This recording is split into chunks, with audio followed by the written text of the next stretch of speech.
أعوذ بالله من الشيطان الرجيم بسم الله الرحمن الرحیم۔ عزیزان من، آج اکتوبر 1975 کی 5 تاریخ ہے اور درس قرآن کریم کا آغاز سورہ الکہف کی آیت 23 سے ہو رہا ہے 18/23۔ جیسا کہ آپ کو یاد ہوگا، سابقہ آیات میں قصہ چلا آ رہا تھا اصحاب کہف کا، ان مجاہد نوجوانوں کا جو خدا کی کبریائی کو بلند کرنے کے لیے اٹھے۔ مخالف قوتوں نے ان پر زندگی دوبر کر دی، تو انہوں نے اپنی اسٹریٹجی کے طور پر کچھ وقت کے لیے ایک غار میں پناہ لے لی۔ وہ بات تو ساری پیچھے بیان ہوتی چلی آ رہی تھی۔ بہرحال پھر اس کے بعد وہ باہر آئے، ان کی پارٹی کو کامیابی ہوئی، اور پھر جیسا کہ ہوتا ہے کچھ عرصے کے بعد ان کی مزاروں کو پرستشگاہ بنا دیا گیا، اس پہ مجاور بیٹھ گئے۔ اب وہ جو لوگ بھی وہاں جاتے بجائے اس کے کہ ان کے یہ کارنامے بیان کیے جاتے کہ انہوں نے کس طرح باطل کی قوتوں کے خلاف جہاد کیا اور اس میں اپنی جان تک دے دی، وہ باتیں وہاں یہی چھڑتی رہی کہ ان کی تعداد کتنی تھی، وہ کتنے تھے، 3 تھے، 5 تھے، 7 تھے، کتا ان کا آتما تھا۔ یہ ساری چیزیں جتنی بھی ہیں، جو کچھ مزاروں میں داستانیں بیان ہوتی ہیں، اس قسم کی وہ داستانیں بیان ہونے لگ گئی، تو بس وہ مزار جو تھے مقبرے ان کے پرستشگاہیں بن گئیں۔ قرآن کہتا ہے کہ یہ ہوتا ہے، دین جب مذہب میں تبدیل ہو جاتا ہے تو یہ چیزیں باقی پہ رہتی ہیں۔ تو کہا یہ کہ ان کو اس کا یقینی طور پہ اس کا بھی علم نہیں ہے، یہ بھی یوں ہی تاریکیوں میں تیر تکا چلانے والی باتیں ہیں جو کر رہے ہوتے ہیں۔ درمیان میں ایک ٹکڑا لایا ہے وہ، اور جیسا کہ میں نے عرض کیا تھا کہ قرآن کریم صرف تاریخ کی کتاب نہیں ہے کہ وہ کسی داستان کو مسلسل بیان کیے چلا جا رہا ہے۔ داستان بیان کرنے سے بھی کسی نتیجے تک پہنچانا مقصود ہوتا ہے، اور اس کے درمیان میں بھی اگر ضرورت پیش آتی ہے تو وہ توجہ کا رخ ادھر موڑ دیتا ہے۔ اس نے کہا کہ یہ تو ماضی کے قصے ہیں کہ پھر بھی تحقیق کرنے سے معلوم ہو سکتا ہے یقینی طور پر کہ اصل واقعہ کیا تھا، اور مستقبل کے متعلق تو یہ جتنا کچھ بھی کہہ رہے ہیں، یہ مجاور بیٹھے ہوئے مزاروں کے اوپر قسمت کا حال بتا رہے ہیں، تقدیریں بدل رہے ہیں۔ وہ لوح و قلم سے خود ہی ان کی پیشانیوں کے اوپر ان کی قسمتیں لکھ رہے ہیں۔ ان کو کہا کہ یہ چیزیں جتنی بھی ہیں، مستقبل کے متعلق جو کچھ یہ باتیں کرتے ہیں، اس کی تو کیفیت یہ ہے کہ وَلَا تَقُولَنَّ لِشَيْءٍ إِنِّي فَاعِلٌ ذَلِكَ غَدًا۔ انسان یہ بھی یقینی طور پہ نہیں کہہ سکتا کہ میں کل کیا کروں گا۔ کسی دوسرے کے متعلق یہ کہنا کہ یہ 10 برس کے بعد کیا ہو جائے گا، یہ تو بہت دور کی بات ہے۔ کسی کام کے ہونے کے لیے اتنے عناصر کا ہونا ضروری ہے، اتنی شرائط کا پر کرنا ضروری ہے کہ وہ ایک دن پہلے بھی انسان یہ کچھ نہیں کہہ سکتا کہ فی الواقع یہی حالات کل بھی رہیں گے جن میں میں یہ کچھ کروں گا۔ انسان کے علم کی تو کیفیت یہ ہے۔ کہا کہ یہ چیز جو ہے یہ اس یقین کے ساتھ آج خود نہیں کہنی چاہیے، اور آگے ایک ٹکڑا آتا ہے، وہ آپ کو معلوم ہے کہ یہ مشیت خداوندی کے متعلق بڑی تفصیلی بحثیں ہمارے درس میں گزر چکی ہیں، اور میری کتاب التقدیر میں اس کے متعلق بڑی تفصیل سے میں نے لکھ دیا ہے۔ اور پھر وہی چیز جو اس سے پہلے بھی آ چکی ہے، وہ انشاءاللہ والی بات جو ہمارے ہاں ہے، تو ہمارے ہاں تو آپ کو معلوم ہے نا کہ اب یہ انشاءاللہ کہاں بولا جاتا ہے، جہاں پہلے ہی من میں چور ہو کہ میں نے کرنا نہیں ہے، اور اتنی جرأت اخلاقی نہ ہو کہ یہ کہہ دے کہ ہاں صاحب میں نہیں آؤں گا، میں نہیں کروں گا، کہ ہاں صاحب ٹھیک ہے میں آؤں گا انشاءاللہ۔ اور اب تو یہ اتنا مذاق ہو گیا ہے کہ اسی وقت میں منہ پہ کہہ دیتے ہیں کہ میں پکی بات کرو گے، آؤ گے یا نہیں آؤ گے، یہ انشاءاللہ والی بات چھوڑو درمیان میں۔ اور اگر اس کو اوریجن بھی دیا جائے, سیریسلی بھی وہ کہہ رہا ہو, تو میں سمجھتا ہوں کہ اس سے زیادہ اعتراف شکست اور کوئی ہے ہی نہیں کہ ذمہ داری جو ہے وہ لوٹا دی جائے خدا کی طرف, کہ وہ چیز تو کی نہ جائے خود, اور کہا یہ جائے کہ بھئی میں نے تو وہ انشاءاللہ کہا تھا, نہیں ہوا تو وہ خدا نے نہیں چاہا, نہیں ہوا, میں تو ذمہ دار نہیں ہوں. یہ یاد رکھیے, یہ جتنے غلط باطل نظریات و اعتقادات بنتے ہیں یہ صرف جہالت نہیں ہوتی. جہاں سے یہ جہالت کہیں بعد میں تو لوگ جہالت کی بنا پہ ہی ایسا کہتے ہیں, ان کو معلوم نہیں کہ اوریجنلی یہ چیز جس کسی نے کہی تھی وہ بڑی مکاری تھی اس کے اندر, کہ وہ کرے تو خود نہ, جو وعدہ کیا گیا ہے اسے پورا تو خود نہ کرے, اور کہے یہ کہ صاحب دیکھیے میں نے تو اس لیے یہ شرط لگا دی تھی انشاءاللہ, اگر اللہ کو منظور ہوا تو یہ ہوگا, نہیں ہوا تو یہ اللہ کو منظور نہیں تھا, فہم میں تو بری ذمہ ہوں اس لیے.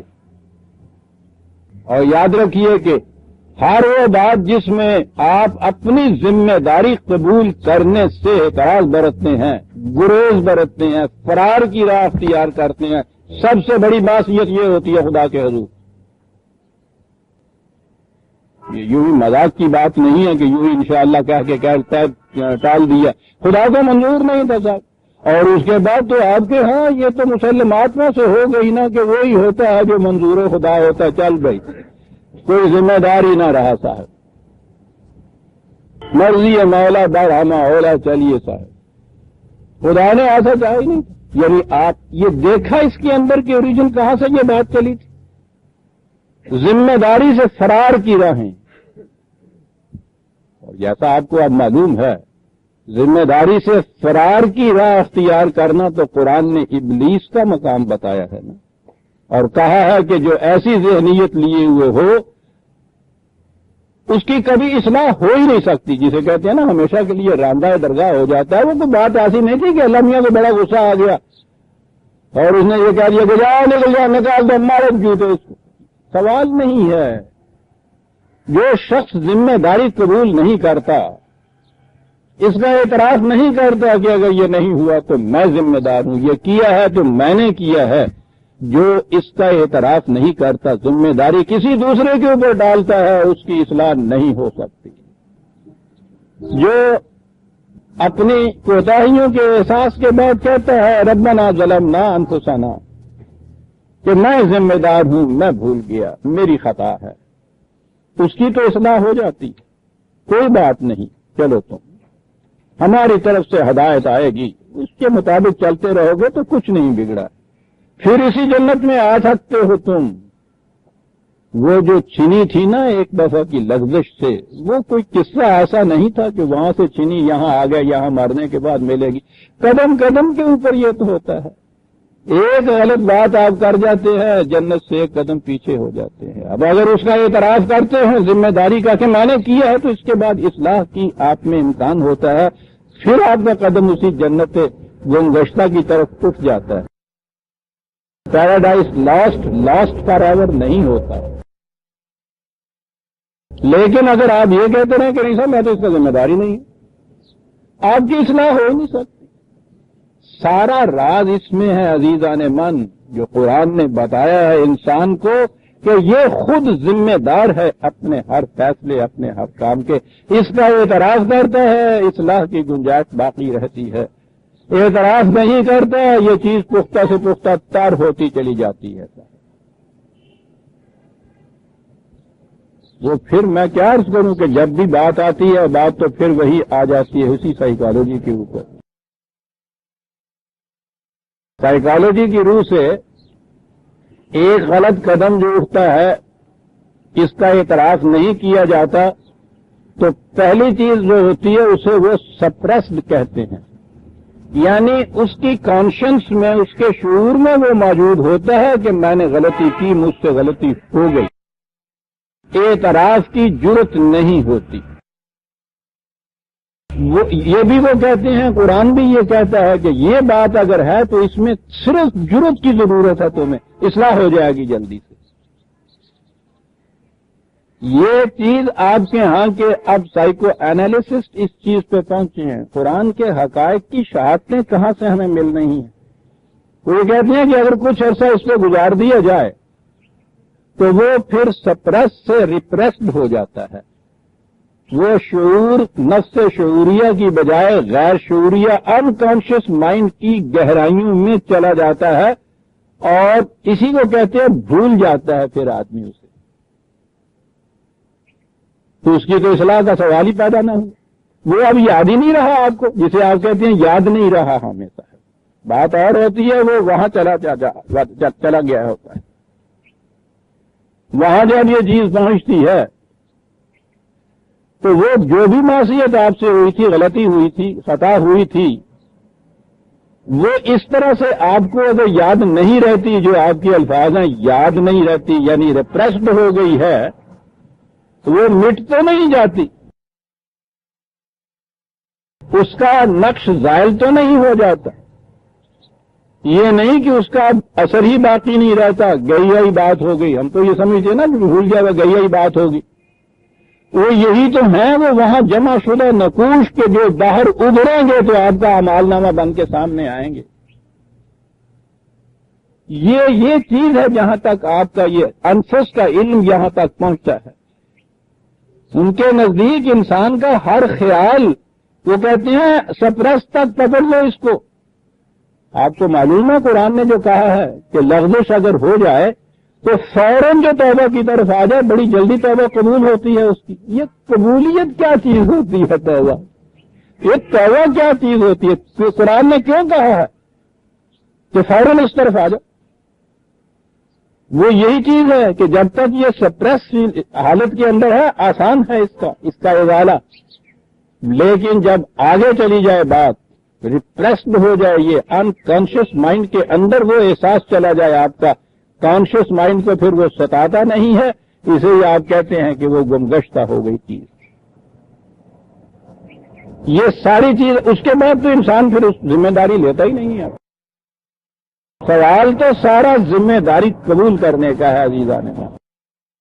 تو یہ جو چیز جہاں سے چلی تھی نا کہ یہ انشاءاللہ اور تقدیر اور خدا ہی سب کرتا ہے، وہی ہوتا ہے جو منظور خدا ہوتا ہے، یہ سب چیزیں ابتداً جن لوگوں نے کی تھی میں سمجھتا ہوں جہالت کی بنا پہ نہیں تھی.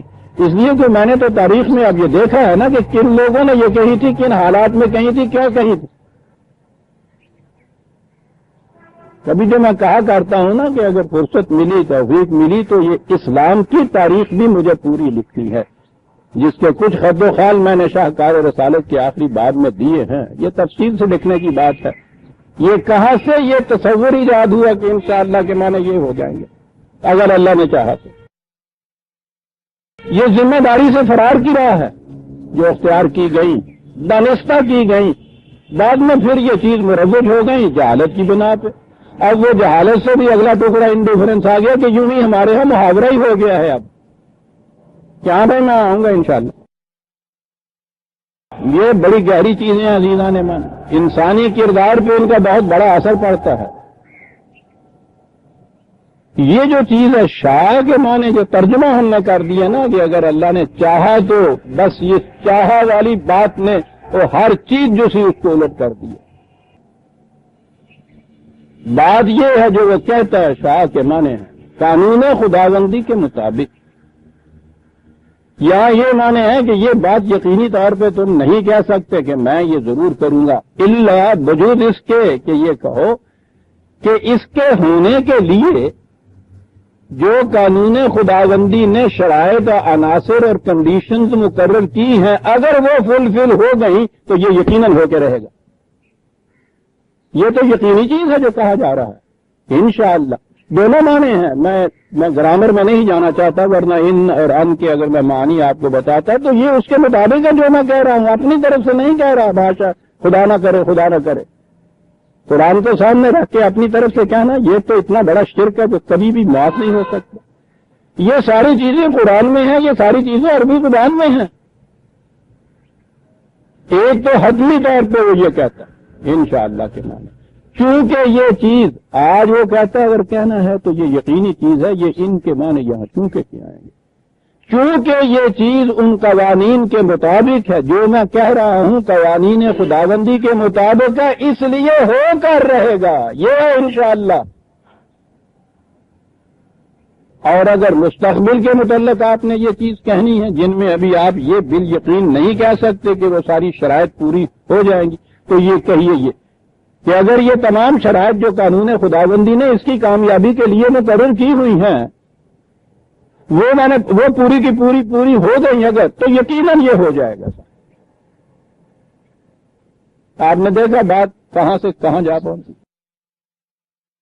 اب آپ کا کام یہ ہے کہ وہ جو اس کے لیے شرائط اور عناصر اور کنڈیشنز اور حالات اور قواعد مقرر کیے ہیں قانون مشیت خداوندی نے، یہ قانون مشیت کہیے، خدا کا بنایا ہوا قانون، یہ چاہنا جو ہے نا ہمارے ہاں کا، یہ بات نہیں ہے خدا کے ہاں کی۔ یہ چاہنا کی بات تو آپ کے دور ملوکیت شہنشاہیت کیا، اب اس نے یہ چاہا یہ ہو گیا، گھڑی میں دوسرا چاہا وہ ہو گیا صاحب، چاہا نہیں، قانون مشیت۔ تو یہ چیز حتمی طور پہ تم آج نہیں کہہ سکتے کہ بہت سے شرائط اور عناصر ہوں گے جو خارج میں بھی ہوں گے، ان کے متعلق تم ابھی نہیں کچھ کہہ سکتے۔ یہ بات کہو کہ اگر یہ حالات سارے قانون خداوندی کے مطابق ہوئے تو یقیناً یہ ہو کے رہے گا، کیونکہ میں تو قانون خداوندی کے مطابق کروں گا۔ اگر کل صبح یہ ہو گیا کہ لکڑیاں بھی ہوئی اور ماچس بھی ہوئی اور چولہا بھی ہوا وقت پہ، اور یہ کچھ ہوا تو ہو نہیں سکتا کہ پھر ماچس جلاؤں اور لکڑی میں جلاؤں اور وہ آگ جلے اور پانی گرم نہ ہو۔ پانی گرم ہو کے رہے گا بشرطے کہ یہ ہے انشاءاللہ، بشرطے کہ آگ جلانے کا سامان وہاں میں نے مہیا کر لیا، اور اگر یہ نہیں ہوا کل وہ پانی گرم تو اس کے لیے یہ ہے کہ تم نے یہ سامان مہیا نہیں کیا تھا۔ کہو میں نے یہ سامان مہیا نہیں کیا تھا، یہ ہے کہ مشیت میں نہیں تھا جسے آپ کہتے ہیں۔ مشیت جو چاہتی تھی کہ یہ چیزیں پوری کرو تو آگ جلے گی، مجھ سے یہ نہیں ہو سکی، اس لیے آگ نہیں جلی، اس لیے پانی گرم نہیں ہوا، اس لیے میں آپ کو چائے نہیں پلا سکتا۔ ساری لینا ذمہ داری آپ کو۔ اور اگر یہ چیز تھی کہ میں تو ہر طرح سے تیار تھا صاحب، اللہ ہی کو منظور نہیں تھا تو پھر کیا کیا جائے صاحب، چل بات اس میں یہی ہوئی کہ آپ درمیان میں سے نکل رہے ہیں۔ یہ ہے ملخص قرآن کی تعلیم کا عزیزان نے۔ اب یہاں یہ صورت ہو گئی، عام ترجمہ سنیے کہ یہ انہی آیتوں کا ترجمہ، کہ یہ نہ کہو بالکل کہ میں ایسا کل کروں گا، اس کا یہ کہو کہ اگر اللہ کو منظور ہوگا تو یہ ہوگا۔ اور آگے کہا جاتا ہے وَاذْكُرْ رَبَّكَ إِذَا نَسِيتَ وَقُلْ عَسَىٰ أَن يَهْدِيَنِ رَبِّي لِأَقْرَبَ مِنْ هَٰذَا رَشْدًا۔ ترجمہ کیا جاتا ہے کہ اگر یہ تو کہنا بھول جائے، یعنی انشاءاللہ کہنا بھول جائے، تو پھر جس وقت بھی یاد آئے انشاءاللہ کہہ دے، اور پھر خدا تمہیں وہ صحیح راستہ دکھا دے گا۔ یعنی بات ساری یہ تھی کہ اس وقت بھول گیا، نہیں کہا، اور جب یاد آ جائے اس وقت پھر یہ انشاءاللہ کہہ دو، تو پھر تمہیں وہ صحیح راستہ۔ کیا مذاق ہو رہا ہے قرآن، اور اس کے اوپر پھر تفسیری افسانے جب آپ سنیں گے، میرے اللہ کیا عرض کروں۔ بہنیں اور بیٹیاں ہوتی ہیں مجلس میں بیٹھی ہوئی، ہر سے برہنہ گفتن بڑا مشکل ہو جاتا ہے میرے لیے۔ ان کی تفسیر میں ہے یہ بات کہ حضرت سلیمان میری بیٹیاں معاف رکھیں گی۔ حضرت سلیمان کی 100 بیویاں تھیں، اور انہوں نے ایک دن کہہ دیا کہ میں ایک رات ان سب کا دورہ کروں گا، اور آپ دیکھیں گے کہ 100 مجاہد پیدا ہوں گے اس سے صاحب۔ اور اس کے بعد ہوا یہ کہ صاحب وہ 100 تو ایک طرف رہا، وہ ایک لڑکا پیدا ہوا، وہ بھی اپاہج تھا صاحب، بالکل نہ یہ کوئی۔ تو بہت یہ ہوا کہ یہ کیا ہوا؟ تو کہنے والے نے کہا، یعنی یہ نبی ہے جو ہو رہا ہے، وہ کہنے والا جو ہے پتہ نہیں وہ کون ہوگا، اس نے کہا کہ تم نے انشاءاللہ نہیں کہا تھا، اس لیے یہ سب ناکام رہ گئی۔ دیکھتے ہیں کہ وہ ایک اپنے ذہن کے یا نقل یا جھوٹ کو ثابت کرنے کے لیے پورے نشتر کی زد شریان کیسے نات یہاں تک ہے، نہ خدا بچتا ہے ان کے نشتروں سے، نہ اس کے رسول بچتے ہیں اس کے نشتروں سے۔ انشاءاللہ نہیں جاتا جی، معاذ اللہ۔ بات صاف ہے، بجوز اس کے کہ وہ تمام شرائط پوری ہوں، وہ تمام سامان پورا ہو جائے کہ جو اس مقصد کے لیے مشیت قانون خداوندی نے مقرر کیا ہوا ہے یہ ہو جائے تو ہوگا۔ اور اگر فرض کرو کہ ان میں سے کوئی ایسی بات ہے کہ جو تم بھول گئے ہو وہ نہیں ہوئی، تو اس کے معنی ہے کہ اس کے بعد جب بھی وہ یاد آئے کہ یہ رہ گئی تھی اس وقت اسے پورا کر لو، اس کے بعد پورا ہو جائے گا۔ عسیٰ ان یہدینی ربی لاقرب من ھذا رشدا، وہ اس وقت بھی اگر تمہیں یاد آ جائے اور وقت ابھی ہو اس کا تو وہ کر لو، تو اس وقت بھی خدا تمہیں کامیابی کا راستہ پھر سے دکھا دے گا۔ اقرب عجیب چیز ہے، تو وہ تو ٹھیک وقت کے اوپر ہونا تھا، یہ ٹھیک ہے، یہ جو بعد میں بھولنے کے بعد دوبارہ تم نے کیا ہے کچھ تو اس میں فرق پڑ جائے گا دونوں میں، وہ بر وقت ہوا ہے، یہ ذرا دیر سے ہوا ہے، لیکن بہرحال کامیابی سے قریب تر کر دے گا تمہیں۔ کیا بات ہے اقرب، لیکن ہوگا اسی طرح سے کہ اگر تم نے وہ شرائط پوری کر دی جو قانون خداوندی کی روح سے اس کی کامیابی کے لیے ضروری تھی، ان میں سے اگر کوئی چیز بھول جائے تو خیر اس وقت تو وہ نہیں ہو سکا، اگر اس کی گنجائش ہے باقی جب یاد آئے اس کو پھر پورا کر لو تو پھر یہ بہرحال اس کامیابی سے تمہیں قریب تر کر دے گا۔ یہ ایسا کرنا بھی ہے۔ یہ کل کی بات بتائی، پھر بات وہی داستان کی چلی آئی کہ وہ پھر یہ باتیں کرتے ہیں وَلَبِثُوا فِي كَهْفِهِمْ ثَلَاثَ مِائَةٍ سِنِينَ وَازْدَادُوا تِسْعًا۔ وہ مجاوروں کی بات ہے۔ پہلے تو یہ تھا نا کہ تعداد کتنی تھی، کوئی کہتا تھا 3 تھی، چوتھا کتا تھا، وہ کہتے تھے 4 تھے، اوپر سے اٹھا ہوگا لگا نہیں 7 تھے، 8واں کتا تھا، تو کچھ پتا نہیں ہے ایویں تھی یاویاں ٹکاؤں رہتے ہے بہ کے اتنے سامنے مجاور جس طرح دیا گلا کر دیں۔ یہ قصہ چھڑتا ہے کہ یہ ہوتا ہے کہ جی وہ اس غار میں 300 سال تک رہے تھے اس غار کے اندر۔ ہاں اب وہ تو کرامت تو بنانی ہے نا، عجوبہ تو پیدا کرنا ہے، اس کے بعد تو وہ زیب داستان نہیں رہتا نا، افسانہ نہیں بنتا پھر وہ۔ یہ پھر بات ہے کہ جی وہ 300 سال تک اس غار کے اندر اسی طرح سے رہے، سوئے ہوئے رہے، نہ کچھ کھایا نہ پیا، سوئے ہوئے 300 سال تک غار میں رہے۔ ادھر سے اس نے کہا کہ نہیں ٹھیک نہیں کہہ رہے، نہ اور اس میں اضافہ کرو، وزداد 309 سال رہے۔ چاہیے یہ اور بڑے لال بوجھا پھر بولے کہ یہ باتیں جو ہیں یہ پھر ہوتی ہیں وہاں۔ حضور سے کہا کہ ممکن ہے یہی سوالات یہ تم سے بھی کرنے لگ جائیں کہ وہ کتنے تھے اور کتنے سال رہے۔ مجھے کہا کہ یہ باتیں کیا ہے، قل اللہ عالم بما لبثوا لہ غیب السماوات والارض، یہ کوئی ایسی بات ہے ہی نہیں، مجھے اس کا علم نہیں ہے اور نہ ہی کوئی اہمیت ایسی حاصل ہے کہ اس کی اب میں تحقیق کرتا پھروں۔ وہ خدا کے علم میں ہے، وہ جانتا ہے غیب السماوات والارض جو کچھ بھی ہے۔ اب صرف وہی واسمع، بہترین دیکھنے والا، بہترین سننے والا۔ اصل چیز یہ ہے جس کے لیے یہ داستان بیان کی جا رہی ہے، وہ یہ کہ ما لہم من دونہ من ولی ولا یشرک فی حکمہ احدا۔ بات یہ جس کے لیے ساری داستان بیان ہوئی ہے یہ کہ خدا کی حکومت میں کسی اور کو شریک نہیں کیا جائے گا۔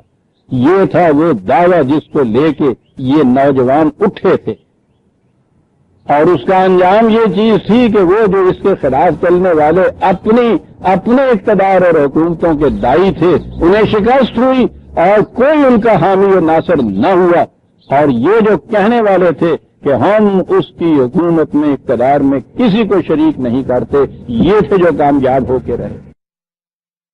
کہا یہ ہے بات جہاں تک پہنچاؤ ان کو، یہ کس سے کیا ہے کہ کتنی تعداد تھی اور چوتھا کتا تھا اور کتنے سال رہے اور کہاں سے کھایا کہاں سے پیا، سوال یہ نہیں ہے۔ بات وہاں یہ کہو کہ وہ مقصد کیا تھا جس کو یہ لے کے اٹھے تھے، انجام اس کا پھر کیا ہوا، یہ بات بتاؤ ان سے۔ اور یہی چیز ہے جس کے لیے اس قسم کے قصے ہم بیان کرتے ہیں۔ وَاتْلُ مَا أُوحِيَ إِلَيْكَ مِنْ كِتَابِ رَبِّكَ، اس مقصد کے لیے تم یہ قرآن ان کے سامنے پیش کرو. کیا مقصد ہے؟ وَلَا يُشْرِكُ فِي حُكْمِهِ أَحَدًا. ایک ہی ملخص ہے قرآن کی تعلیم کا عزیزان من. شرک کے یہاں معنی واضح ہو جاتے ہیں, ایسے صاف معنی ہوتے ہیں کہ اس میں گنجائش ہی نہیں کسی قسم کی تعویل کی یا اور تشریح و تفسیر کی. لا یشرک فی حکمہ احدا, وہ اپنے حق حکومت میں کسی اور کو شریک نہیں کرتا. اقتدار اعلیٰ صرف اس کو حاصل ہے, ساورنٹی اسی کو بلانگ کرتی ہے سر, کسی کو شریک نہیں کرتا. اس میں اگر کوئی شریک ہو تو یہ شرک ہو جائے گا. یہاں یہ کہا ہے, 4 ہی آیتیں اسی صورت میں آگے جا کے وہ آخر میں ہے, 110 آیت جو ہے بڑی عجیب چیز ہے. یہاں کہا ہے وَلَا يُشْرِكُ فِي حُكْمِهِ أَحَدًا. یہ حکم کا لفظ یہاں آیا نا, اپنی حکومت اور اقتدار میں کسی اور کو شریک نہیں کرتا. وہاں یہ کہا ہے کہ وَلَا يُشْرِكْ بِعِبَادَةِ رَبِّهِ أَحَدًا. اپنے ترجمہ یوں ہو, اپنے رب کی عبادت میں کسی کو شریک نہ کرو. اب یہاں لفظ عبادت ہے, وہاں لفظ حکم ہے, تو قرآن تو خود اپنے معنی آپ پڑھتا ہے, یہاں اس نے خود بتا دیا کہ عبادت کے معنی حق حکومت ہے, عبودیت اختیار کرنے کے معنی محکومیت اختیار کرنے کے. ورشپ نہیں اس کے معنی, پرستش نہیں, پوجا نہیں, بندگی نہیں. ایک ہی صورت میں 2 آیتوں میں بات واضح کر دی. لا یشرک فی حکمہ احدا, وہ اپنے حق حکومت میں کسی کو شریک نہیں کرتا. اور آخر میں آ کے یہ حکم دیا ان لوگوں کو, فمن کان یرجو لقاء ربہ فلیعمل عملا صالحا ولا یشرک بعبادۃ ربہ احدا. اپنے رب کی عبادت میں کسی کو شریک نہ کرے. لفظ عبادت جو میں کہہ رہا ہوں تو ابدیت کے تو معنی محبوبیت ہیں. خود قرآن کی 2 آیتیں ویسے کر رہی ہیں, ایک جگہ عبادت کا لفظ ہے, ایک جگہ حکم کا لفظ ہے. عبادت کے معنی ہی حکم ہے. کہا یہ تھی وہ بات جس کے لیے وہ اٹھے تھے, اور یہ ہے وہ چیز جو تم انہیں ان کے سامنے یہ کتاب پیش کرو. یہی ہے تعلیم جو ملتی چلی آ رہی ہے, لا مبدل لکلماتہ, جس میں کوئی تبدیلی نہیں ہوتی. اور جو ایسا نہیں کرتے وَلَن تَجِدَ مِن دُونِهِ مُلْتَحَدًا. ٹھیک ہے, جو اس میں شرک برتے گا, برت کے دیکھ لے, اس کو کہیں پناہ نہیں مل سکتی دنیا کے اندر. انسانوں کو عزیزان ایمان آپ حق حکومت دے دیجئے اور پھر کیجئے ذرا ان کی مرضی کے خلاف, پھر دیکھیے کہیں پناہ ملتی ہے آپ کو. پناہ نہیں مل سکتی. یہ ہے سارا ملخص قرآن کی تعلیم. اب نبی اکرم صلی اللہ علیہ وسلم سے آپ کی گفتگو ہو رہی ہے, آپ کی وساست سے ہمیں یہ سب کچھ کہا جا رہا ہے. حضور سے یہ کہا کہ یہ بات تو کہہ دی ہے, وَلَا يُشْرِكُ فِي حُكْمِهِ أَحَدًا. یہ ہم نے کہا ہے کہ اس میں کسی اور کو شریک نہ کرنا. کہنے کے تو 4 لفظ ہیں, لیکن کہا مرحلہ بڑا جانگداز ہے, بڑا صبر آزما ہے. یہ جو انسانوں نے مختلف قسم کے اقتدارات اپنے ہاتھ میں لے رکھے ہیں, کون چھوڑے گا آسانی سے؟ بت پرستی کا چھڑا دینا تو کچھ مشکل نہیں, جہالت ہوتی ہے. تھوڑا سا علم سامنے لے آئیے, وہ خود بخود چھوٹ جاتی. ہندوستان کے اندر تو کوئی پیغمبر نہیں اس زمانے میں آیا جس نے آ کے یہ ہندوؤں جیسا بت پرست ہندوؤں جیسی قوم, یعنی ان کے ہاں کا سب سے بڑا دانشور انٹلیکٹ لیڈر گاندھی, جو دنیا کے اسٹیٹس مین میں اتنا اونچا مقام رکھتا تھا, یہ اس کی یہ کیفیت ہی نہیں تھی جو میں نے خود دیکھی کہ صبح اٹھ کے وہ کس طرح سے توف تو ہوندے ہے نیک, وہ اپنے بکس میں کٹتا ہوں سی, وہ بھی, اور اس کے بعد مورتی بھی ہاتھ جوڑتا تھا. یہ اس کا قول ہے کہ میں سناتن دھرمی ہندو ہوں, میرے روئے میں ایک ایک بت کی پرستش لکھی ہوئی. آج وہ پورا انڈیا جو ہے اس میں وجود ان قبائل کے کہ جو وہ نیچے کے پست ہے, یا ان براہمنوں کے کہ جن کا یہ پروفیشن ہے, وہاں بت پرست رہا ہی کوئی نہیں. یہ تو علم کی بارگاہ خود ان چیزوں کو دور کر دیتی ہے. اسی لیے آپ کو معلوم ہے کہ جب حضرت موسیٰ علیہ السلام چند دنوں کے لیے جماعت سے باہر تشریف لے گئے، بھائی سے کہا گیا، بھائی بھی پیغمبر تھا کہ میری عدم موجودگی میں نگاہ برداشت کرنا اس کی، نئے نئے یہ لوگ ادھر لائے ہیں، ہم پتہ نہیں کس وقت یہ کیا کر بیٹھے، کڑی نگرانی ان کی رکھنا۔ مختصر قصہ یہ کہ وہ ادھر گئے، ادھر وہ سامری نے ان کے ہاں انہی کے زیوروں سے انہی کے لیے ایک بت بنایا۔ یہ آپ ہی کے پیسوں سے یہ سارے مقبرے بنتے ہیں، اور یہ جو وہاں کا مجاور ہوتا ہے نا، وہ تو 4 پیسے بھی اس گلے میں خود نہیں ڈالتا، گاڑیاں جوتیاں تھوڑے سے بھی نہیں ہوتی۔ وہ سامری نے، یعنی قرآن عجیب چیز دو لفظوں میں کہا جاتا ہے کہ اپنے پلے سے کچھ نہیں، اسی قوم کا زیور لیا اور اسے کہا یہ کہ تو یہ آ جو لدیا پیا ہے جی کام تے پٹ نہیں آئے ہوئے ہے نے پاپا کی ڈنڈیاں پیا کچھ خام خو نال لبالے گوشت جسے کہتے ہیں، پٹ پائے سونا جو تنا نہیں کھائے، انہوں نے لایا نا کڑیوں نے، وہ سارا انہوں کو لہا لیا۔ ہماری بیٹیوں کے تو ہے ہی نہیں، ہم نے اتروانا کیا یہ اتار کے یادی مانگنا اور اسی کا بت بنا دیا۔ کیا بات ہے قرآن کی! اور خود دیکھ رہے ہیں کہ ہمارے یہ دیوروں سے یہ سارا ہمارے سامنے بنایا ہے اور اس کے سامنے سیدھا کیا جا رہا ہے ایسا۔ بہرحال حضرت موسیٰ واپس آئے، انہوں نے آن کے دیکھا کہ بت پرستی ہارون بیٹھے ہوئے ہیں، بڑے چلائے اور اس بات بھائی سے کہا کہ میں تاکید کر کے تمہیں کہا کیا کیا تم نے، یہ دیکھا نہیں؟ اس نے کہا بات سن لو آسانی سے۔ کہنے لگے میں بھی دیکھ رہا تھا کہ یہ کر رہے تھے، میں نے بھی کوشش کی، میں نے دیکھا یہ کہ یہ کہنے سے ان کے اندر 2 پارٹیاں بن رہی ہیں، کچھ تو وہ ہیں کہ جو میری بات مان لیں گے، کچھ وہ ہیں جو سامری کی بات مانیں گے، اور ان میں پڑ جائے گا تفرقہ۔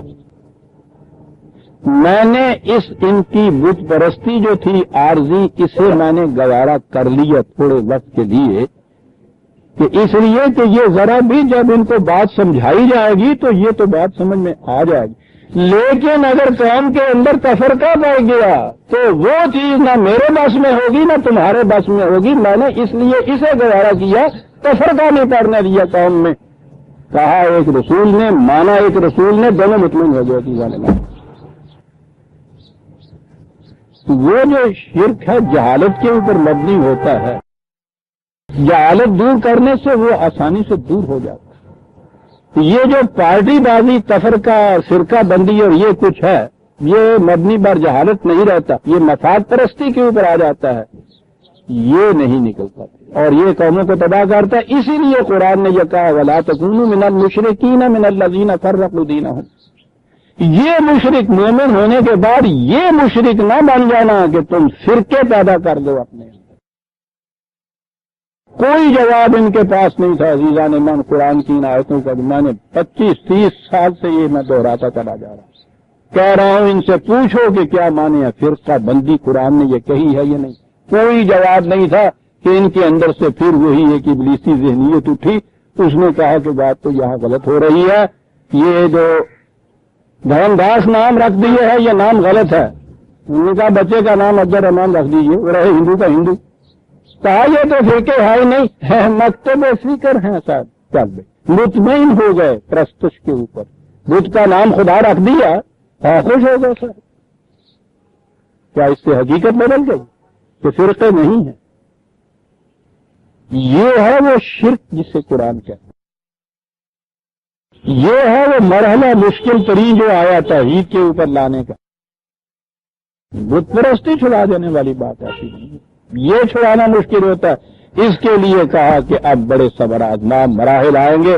وَاصْبِرْ نَفْسَكَ مَعَ الَّذِينَ يَدْعُونَ رَبَّهُمْ بِالْغَدَاةِ وَالْعَشِيِّ يُرِيدُونَ وَجْهَهُ وَلَا تَعْدُ عَيْنَاكَ عَنْهُمْ تُرِيدُ زِينَةَ الْحَيَاةِ الدُّنْيَا وَلَا تُطِعْ مَنْ أَغْفَلْنَا قَلْبَهُ عَنْ ذِكْرِنَا وَاتَّبَعَ هَوَاهُ وَكَانَ أَمْرُهُ فُرُطًا۔ عظیم آیت۔ اب جو تو اس اعلان کو لے کے اٹھے گا کہ کسی کو حق حکومت حاصل نہیں ہے، بڑی سخت مخالفت ہوگی تمہاری ساتھ، بڑے لالچ دیے جائیں گے تمہیں۔ آپ کو یاد ہے میں پہلے بتا چکا ہوں کہ انہوں نے کہا تھا کہ کچھ کمپرومائز کر لو قرآن میں ہمارے ساتھ، یا تو اس قرآن کی جگہ کوئی دوسرا قرآن لے آؤ، یا کم از کم اسی میں ہی کچھ تبدیلی کر دو۔ اور جواب یہ آتا تھا کہ یہ اگر میرا وضع کردہ کانسٹیٹیوشن یا یہ لاز ہوتے تو میں کر بھی دیتا، میری پارٹی کے وضع کردہ ہوتے تو میرے لیے مشکل ہی یہ کیا تھا، فوراً ایمرجنٹ میٹنگ بلاتا، فوراً وہاں ووٹنگ لیتا، اکثریت تو میری موجود ہی ہے ہر وقت، لیجیے 5 منٹ میں دوسرا قانون بنا دیتا۔ جواب یہ دیا گیا کہ میری دشواری یہ ہے کہ یہ میرا وضع کرنا ہی نہیں ہے اور میں تو صرف پہنچانے والا ہوں، مجھے کیا حق ہے کہ اس میں تبدیلی پیدا کروں؟ کیا بات، کمپرومائز نہیں، مصالحت نہیں، لالچ یہاں بھی کہا کہ بڑے لالچ دیں گے تمہیں، یاد رکھو، آنکھ اٹھا کر نہ دیکھنا ان چیزوں کی طرف، کبھی ان کی بات نہ ماننا۔ کیا ہے لفظ یہاں ہمارے لیے کتنی بڑی ہدایت ہے کہ اطاعت، بات ماننا، بات نہ ماننا۔ من اغفلنا قلبہ عن ذکرنا، جس کے دل نے ہمارے قوانین کو فراموش کر دیا ہے، کبھی اس کی بات نہ ماننا۔ پہلا معیار یہ آ گیا کہ جو خدا کی بات کہہ کر بھی منوا رہا ہے، اس کے اپنے دل کے اندر اس کے قوانین کی یاد موجود ہے یا نہیں، ہر وقت سامنے رکھتا نہیں۔ ذکر کے معنی یہ ہوتا ہے یاد ہی نہیں، بلکہ ہر وقت کسی چیز کو سامنے رکھنا، نصب العین جسے کہتے ہیں ہمارے، صحیح ترجمہ ہے اس کا نصب العین، اس کا نصب العین یہ ہے یا نہیں۔ اگر وہ یہ نصب العین نہیں رکھتا ہمارے قوانین کا، کبھی اس کی بات نہ ماننا، لالچ میں نہ آ جانا، آنکھ اٹھا کر نہ دیکھنا ان چیزوں کی طرف۔ یہ ایسا کہنے والے اپنے خیالات اور خواہشات اور جذبات کا اتباع کر رہے ہیں، اور یہ حد سے زیادہ آگے بڑھے ہوئے لوگ ہوتے ہیں۔ ان کے ساتھ کوئی مصالحت مفاہمت نہ کرنا، ٹکراؤ کی بات ہوگی، وَاصْبِرْ نَفْسَكَ مَعَ الَّذِينَ يَدْعُونَ، اور یہ وہ مقام عزیزان ایمان جو اس سے پیشتر بھی آ گیا ہے۔ نبی اکرم صلی اللہ علیہ وسلم کو تائید پہ تاکید کی جاتی ہے کہ یہ جو ساتھی ہیں آپ کے صحابہ کرام، جن کو ہم رضی اللہ تعالیٰ عنہ کہتے ہیں، قرآن نے اتنی اہمیت ان کو دی ہے کہ یہ تنہا رسول کا بھی، رسول کے لیے بھی ممکن نہیں تھا۔ یہ اجتماعی نظام ہے، یہ رفقاء کے ساتھ قائم ہوگا۔ کہا کہ استقامت سے رکھو اپنے آپ کو، اکیلے نہیں، مع الذین، ان لوگوں کے ساتھ۔ اب ان کی خصوصیت یہ ہے کہ یہ وہ لوگ ہیں جو صبح و شام اٹھتے بیٹھتے خدا کے قوانین کو اپنے سامنے رکھتے ہیں، اور اس میں اپنا ذاتی کوئی مقصد نہیں ہوتا، یریدون وجہ، مقصد صرف خدا کے متعین کردہ پروگرام کی تکمیل کرنا ہے۔ ان کا رخ، وجہ کے معنی اگر طریق راہ لیا جائے یہ بھی اس کے معنی ہوتے ہیں کہ ان کے سامنے راستہ ہی یہ ایک ہی ہے جو ان کے خدا کی طرف ان کو لے جانے والا ہے۔ صحابہ کبار کے متعلق یہ خصوصیات قرآن بتا رہا ہے عزیزان میں، کوئی استثناء نہیں کر رہا اس میں۔ وہ سوچیے آپ کہ قدوسیوں کی اس جماعت کے متعلق اور ان میں سے یہ چیز کہنا کہ 2-4 کی مستثناء کر کے معاذ اللہ باقی سب کے سب جہنم رسید کرا دینا، قرآن کی کھلی ہوئی بغاوت۔ وہ اتنا مرتبہ بتا رہا ہے، اور آپ کو معلوم ہے جب میں اس مقام پہ آیا تھا میں نے قرآن کی متعدد آیات پیش کی تھی جن میں مقام بتایا گیا ہے صحابہ کا، ان کے متعلق یہ چیز قرآن نے یہ بتائی، اولئک مومنون حقا، پکے اور سچے مومن ہیں۔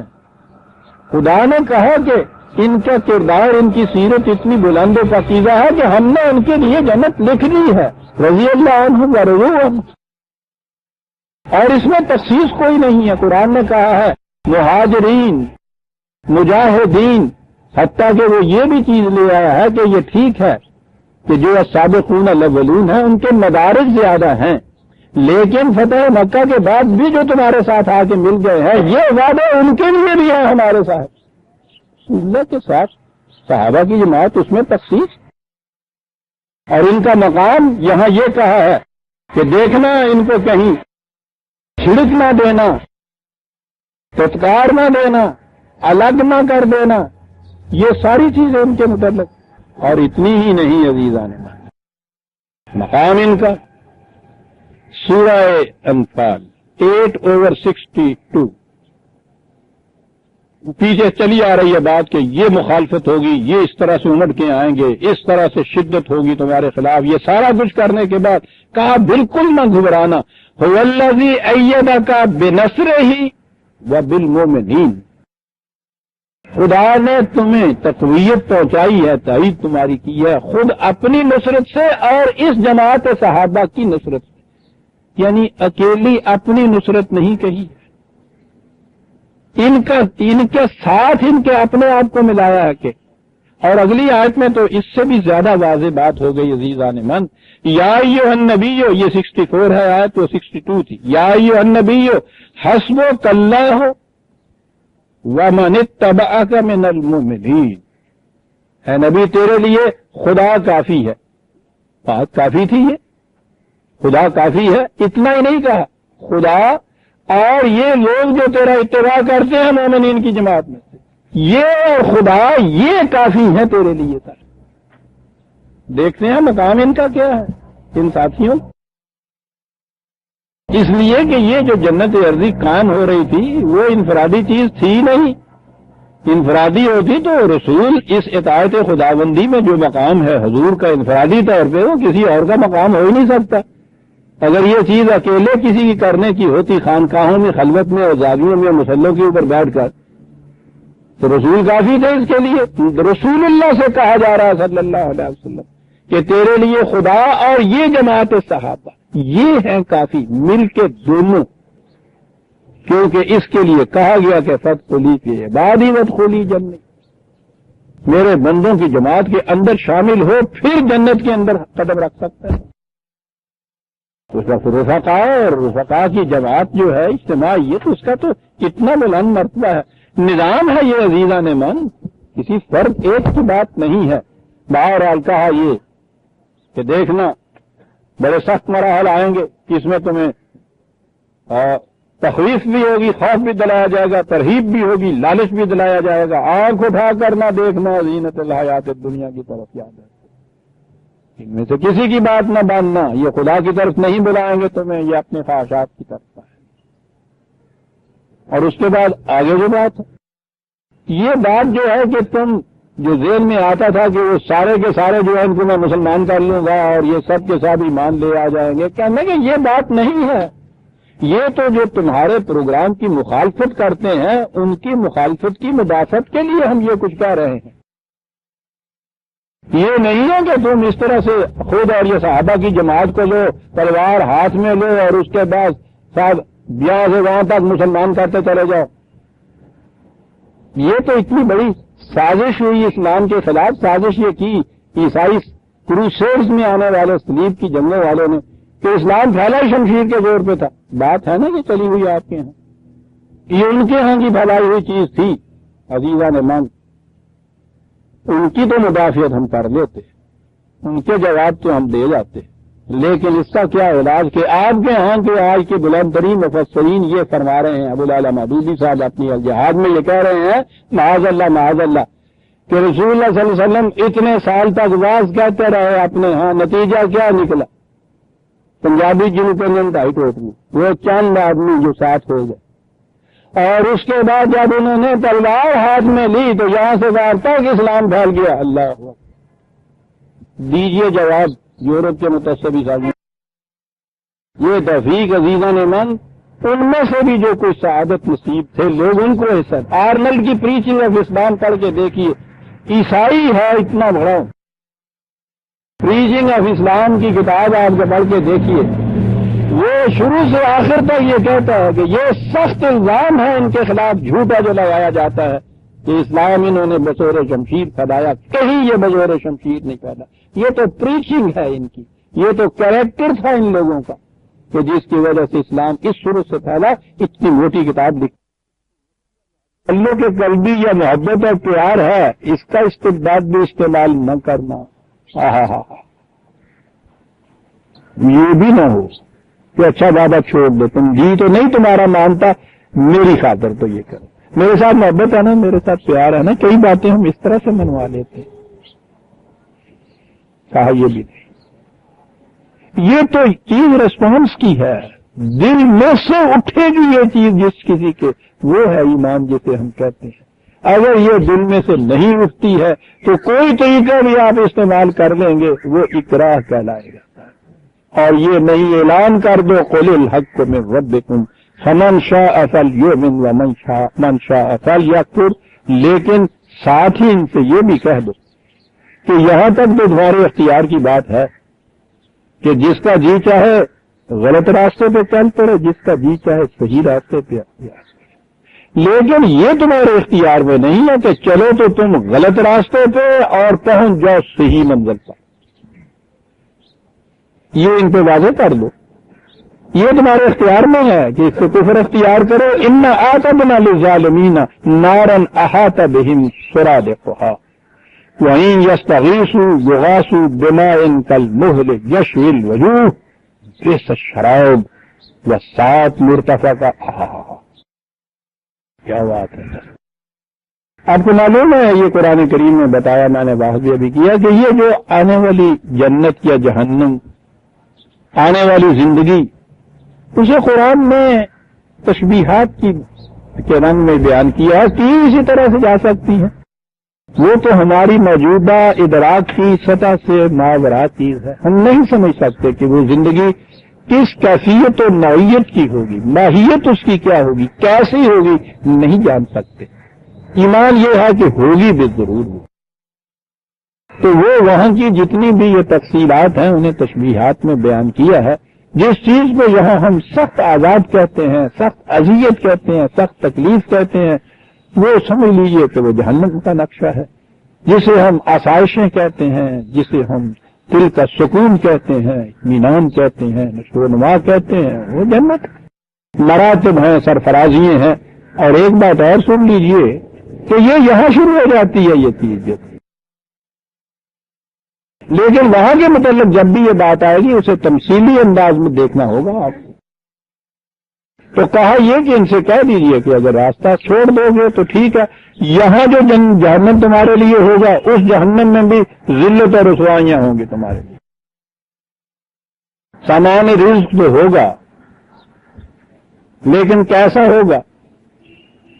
کہنے کہ یہی پانی کے جو ممد حیات ہے، کھیتیوں کا دار و مدار اس پہ ہے۔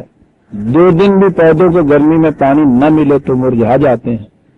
لہلاتے ہوئے سرسبز و شاداب پودے کے اوپر کھولتا ہوا پانی ڈال دیجئے، وہی پانی، وہی سامان زیست سبب موت ہو جائے گا۔ اس لیے کہہ رہا ہوں کہ ایک لفظ قرآن کہہ گیا، یہاں 2 لفظ کی سائت میں آئے ہیں، عزیزان من پوچھئے نہیں وجد میں آ جاتا ہے آدمی۔ کہا یہ سارا سامان زیست جو ہے، جو زندگی بخش ہے، اسے غلط طریق کے اوپر اگر استعمال کیا جائے تو مرگ آفری ہو جاتا ہے، اس سے ہی تباہیاں آ جاتی ہے، اسی چیزوں سے۔ 2 لفظ عزیزان من سمجھ لیجئے، یہاں کہا ساعت مرتفق، مجھے ذرا آگے ساتھ چلنے دیجئے، دونوں کو سامنے لے آؤں گا۔ ان الذین آمنوا وعملوا الصالحات ان لا نضيع اجر من احسن عملا اولئک لهم جنات عدن تجری من تحتهم الانہار يحلون فيها من أساور من ذهب ويلبسون ثيابا خضرا من سدس واستبرق متكئين فيها على الأرائك نعم الثواب وحسنت مرتفقا۔ وہاں ہے ساعت مرتفقا، یہاں ہے حسنت مرتفقا۔ سامان وہی ہے، یہی پانی، کھانا پینا، کپڑے، رہنا سہنا، یہ صاحب جتنے سامان ہیں، سامان وہی ہیں۔ جہنم کے اندر بھی یہ چیز بتائی۔ یہ جنت کے متعلق پہلے وہ عام ترجمہ یا لفظ اس کے معنی بتا دیں کہ ہم کسی، جو لوگ ایمان لائے اور انہوں نے اعمال صالحہ کیے، ہم کسی کا اجر ضائع نہیں کرتے۔ پہلی چیز تو یہ ہے کہ یہ اجر ہے کسی کام کا۔ بیشتر فی سبیل اللہ ہمست بالکل غلط ہے، اللہ واسطے کی جنت نہیں ملتی ہے۔ اور وہ تو بہرحال خوددار انسان کے نزدیک تو وہ خیرات کے ٹکڑوں کو لی ہوئی، تو اقبال ہی کہتا ہے کہ وہ جنت کس کام کی، جنت دری اس پر ہے تیرے خون جگر میں. یہ خون جگر سے حاصل کی ہوئی جنت ہی اس قابل ہوتی ہے کہ اس میں فخر سے انسان رہے. ہاں تو رشتے کے خدائے نہ تو بخشے ہونا ہیچ. بخشیش کے طور پہ اگر فراد کے طور پر جنت بھی تجھے ملتی ہے تو کچھ نہیں. تا جزائے عمل تست جنا چیزیں ہست. ہاں تیرے اپنے کام کے بدلے میں کوئی چیز وہ ملتی ہے پھر یہ جنت ہے کچھ شے قابل قبول. قرآن نے اسی لیے ہر مقام پہ نعم اجر العاملین لا نذیر اجر من احسن عملا ہر جگہ یہ کہا ہے کہ یہ تمہارے ہی اعمال کا فطری نتیجہ ہوگا. یہ اسی کی جزا ہوگی جو تمہیں ملے گا, اسی کا صلہ ہوگا جو تمہیں دیا جائے گا. تاکہ یہ جزا اور یہ صلے اس کے قانون کے مطابق ہوتے ہیں. ذرا سا احسان اس کے اوپر بھی وہ نہیں رکھتا. بھائی تمہارے ہی اعمال کا یہ بدلہ تھا. یہ بات اتنا ہی ہے کہ ہم اچھا معاملہ کرنے والے ہیں, ہم اس میں ڈنڈی نہیں مارتے, اس میں کھوٹ نہیں پیدا کرتے, صحیح اجر دے دیتے ہیں, لیکن ہے یہ تمہارے ہی اعمال کا اجر. یاد ہے پچھلی دفعہ میں نے یہ کہا تھا کہ یہ جسے آپ یہ حقوق اور ذمہ داریاں کہتے ہیں, قرآن کی روح سے کوئی حق متعین نہیں آپ کا ہوتا, مسلم نہیں ہوتا تا وقت کے پہلے آپ ذمہ داری ایک پوری نہ کر لیں. پہلے اپنی اس ذمہ داری کو آپ پورا کریں جو آپ نے لی یا آپ کے سپرد کی گئی ہے. جب وہ پورا ہوگا تو اس سے آپ کا ایک رائٹ اسٹیبلش ہوگا. بات تفصیل طلب چلی جائے گی اور میری کتاب آ رہی ہے, اس میں آپ دیکھیں گے. کبھی آپ نے اس پہ غور نہیں کیا کہ ایّا کا نعبد اور اس کے بعد ہے ایّا کا نستعین. ہم تیرے احکام کی, تیرے قوانین کی اطاعت کرتے ہیں, اس کے مطابق یہ سارے کام کرتے ہیں, یہ ذمہ داریاں پوری کرتے ہیں. جو شخص یہ کہتا ہے آگے کہ میں یہ کر آیا ہوں جی یہ پوری ہوئی ہے, اسے حق حاصل ہے کہنے کا ایّا کا نستعین. اب ہم تجھ سے اس کی مدد مانگتے ہیں. جو ایّا کا نعبد نہیں کہتا یا نہیں کر کے آتا اس کو حق حاصل نہیں ہے ایّا کا نستعین کا کہنے کا. اور اب کہتا پھر صاحب مانتا کون ہے, سنتا کون ہے. اس مزدور نے دن بھر یہاں کام ہی نہیں کیا, وہ شام کو مزدوری لینے آپ کے پاس کیسے آ جائے گا, دھکے دے کے آپ نکال دیں گے. ایّا کا نعبد کرنے والے کا حق ہے کہ وہ آگے کہ ایّا کا نستعین, اور پھر وہ جو دینے والا ہے وہ کہا کہ ہاں ہم مستعان ہیں. یوں ہوتی ہے استعانت. بات یہ ہوئی تھی کہ ہر ریسپانسبلٹی جو آپ پوری کرتے ہیں وہ ایک رائٹ اسٹیبلش کرتی ہے. اس دور کے اندر جو فساد مچ رہا ہے ساری دنیا میں وہ یہ چیز ہے کہ حقوق حقوق حقوق rights rights rights rights rights سکھایا جاتا ہے ہر ایک کو. ریسپانسبلٹی اور ذمہ داری کا کوئی سبق نہیں دیا جاتا. نتیجہ فساد ہے. First responsibility then a right across, اس کے ڈسچارج کرنے سے ایک فطری طور پہ حق آپ کا متعین ہوتا ہے. لال ہی اجر من احسن عملا, اجر ہم ضائع نہیں کرتے. اولئک لہم جنات عدن, وہی پھر جنات عدن رہنے والی سدا بہار خزانہ آشنا. اور پھر یہ دیکھیے کیا کیا سامان یہاں, ہر وہ چیز جو ملا نے یہاں حرام قرار دی ہوئی ہے وہ جنت میں خدا ان کو دیتا چلا جاتا ہے. ملاحظہ کرنا, سننے کے کیڑے پہنائے جائیں گے.